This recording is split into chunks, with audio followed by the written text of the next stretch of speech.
Good morning, everyone. It's time for a weekly update on the kitchen renovation at Town Center. The project is moving along very nicely. At this point in time, the FRP panels are all installed on the walls, which is great. We've also continued with the ceiling right away, right after that process. So the grid has gone in and they're putting some acoustical tile ceiling back in as well.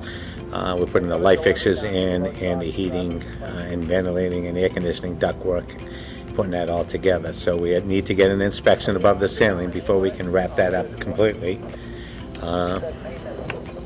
Sorry, radio. So we need to get an above ceiling inspection before we can complete the ceiling 100%. So we're working towards getting that as soon as possible. The next step is going to be waiting for essentially for the concrete. The concrete was poured, as everybody knows, about 23 days ago or so, and we are doing some moisture readings with the concrete currently. Excuse me, right now it was a little bit higher than we'd like to, so we delayed the pouring of the epoxy floor, beginning the epoxy floor installation because of that.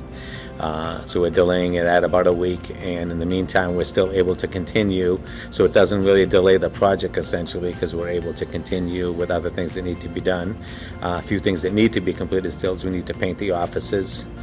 We also need to replace the windows and finish the work around the windows, so that will continue while we're waiting for the concrete.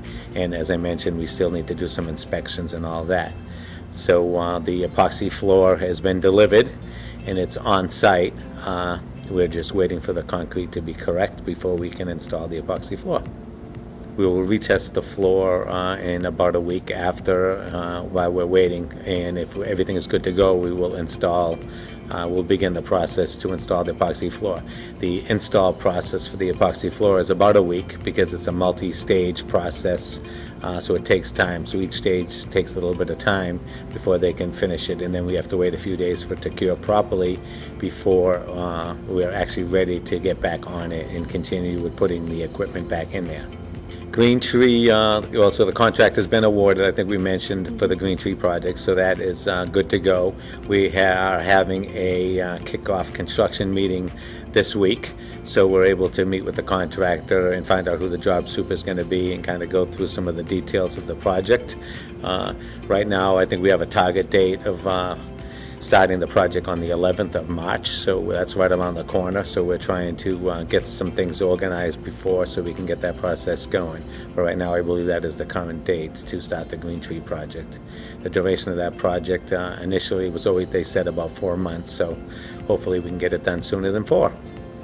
I'm happy to give you all a weekly update of what's going on with the construction project, and hopefully we continue to do so for the Greentree to keep everyone in the loop about exactly what is going on. I think the project is going fairly well, and looking forward to wrapping one up and getting another one started before we get to some outdoor projects. Bye, y'all.